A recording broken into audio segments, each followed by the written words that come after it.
Hey everyone, this is Tim from YourSix Studios. Today in this video, I'm going to show you how to add a stream delay to your live stream on OBS. So you could be streaming on YouTube, Twitch, whatever.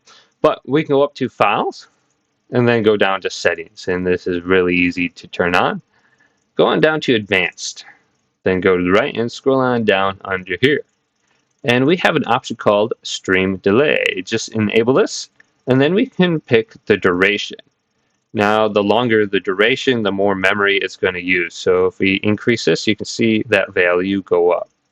So you'll probably be good unless it's up to like 10 minutes or something like that.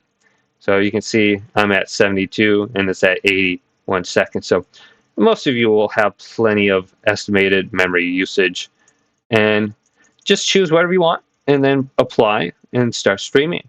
So it says preserve cutoff point, increase delay when reconnecting. Okay, so if something happens to your stream and you have to reconnect, it's going to preserve the cutoff point. So I'd say maybe like I don't know, 2 or 3 minutes would be a good duration. Or what?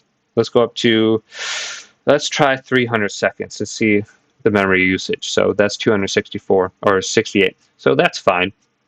Choose whatever duration you want and go to apply, and you should be good to go. Hopefully this video did indeed help you out. Leave it a big thumbs up and subscribe to my channel down below for more tech videos coming up next on YourSix Studios.